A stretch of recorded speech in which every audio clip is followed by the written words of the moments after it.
Good morning students. Today I would like to discuss about the popular struggles and movements.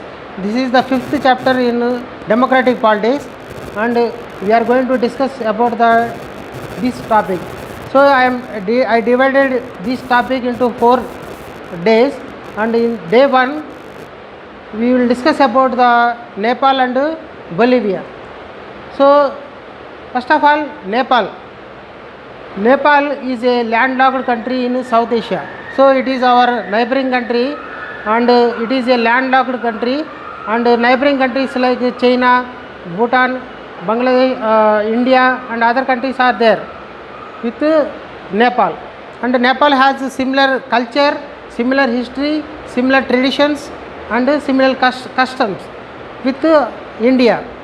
So majority of the people of Nepal are following the Hinduism in Nepal.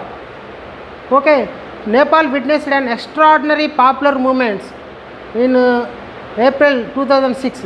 The movement was aimed at restoring democracy.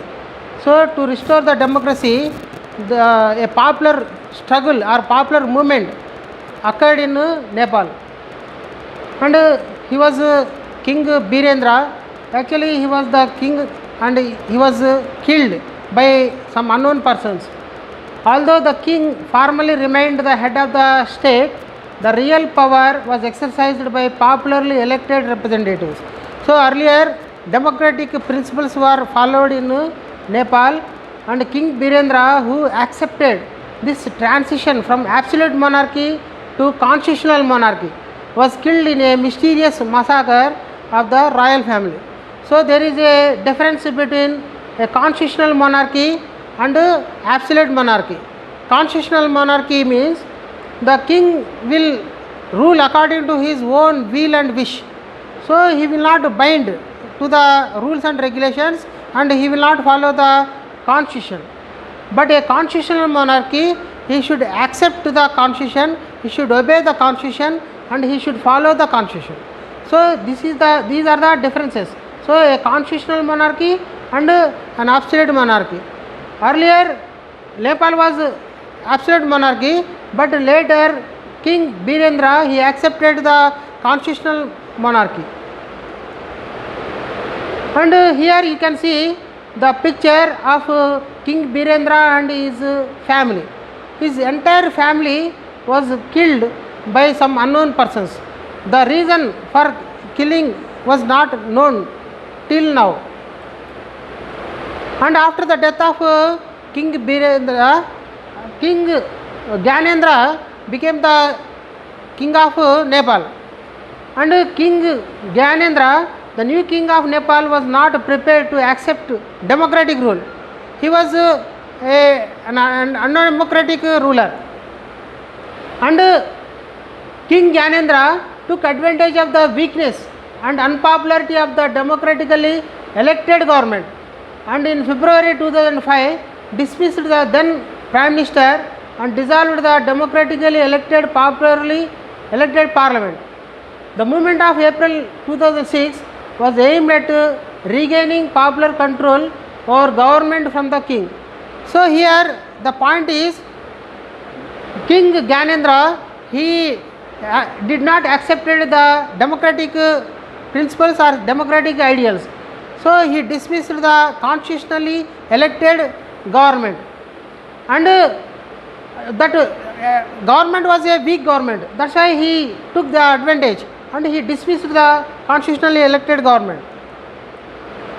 And in the parliament there are 7 recognized parties are there.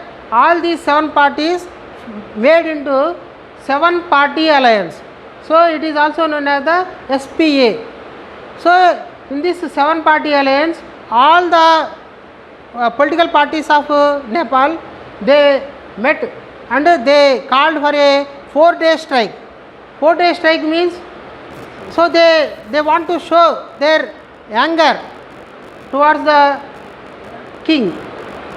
So here this protest soon turned into an indefinite strike. Actually the strike was called for a 4-day strike, but after seeing the response from the people, the strike continued for a long time. So it is known as the indefinite strike. in which Maoist insurgents also joined.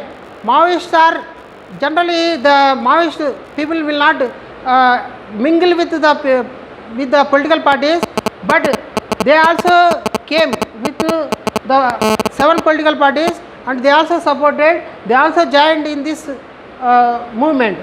Thousands of people gathered in the Kathmandu area.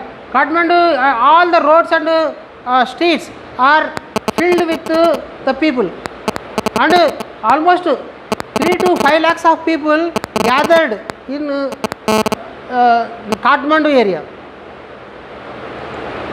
and they gave one ultimatum to the king. So the leaders of the movement rejected the half-hearted concessions made by the king.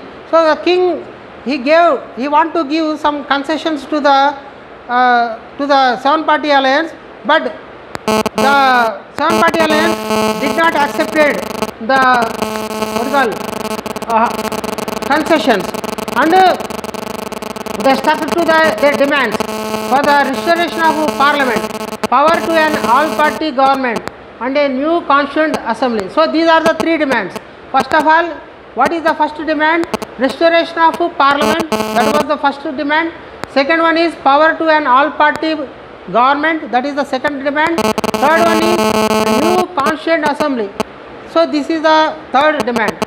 On 24th April 2006, the last day of the ultimatum, the king was forced to concede the 3 demands. So all the 3 demands, like the restoration of parliament, power to an all-party government, and a new constituent assembly, all these 3 demands were accepted by king. The SPA chose Girija Prasad Koirala as the new prime minister of the interim government. So Girija Prasad Koirala was the interim prime minister, and he was a relative of Manisha Koirala. Manisha Koirala was a famous film actress, and an agreement occurred between the Maoist and the Girija Prasad Koirala government. So the restored parliament met and passed laws taking away most of the powers of the king. A new constitution was framed in Nepal, and according to the new constitution, the powers of the king was reduced. So almost he became an ordinary person only. So the SPA and the Maoist, that means 7-party alliance and the Maoist, came to an understanding about how the new constituent assembly was going to be elected. So there was an agreement occurred between the Maoist leaders and Girija Prasad Koirala, and this struggle came to be known as the second movement for democracy, and the struggle of the Nepali people is a source of inspiration to democrats all over the world. It is a source of inspiration. That means thousands of people gathered to restore the democracy in Nepal, and many people supported. They came voluntarily to the streets. They took processions, and they demanded the powers to the parliament. So this was a successful movement, and we also know about some other movements.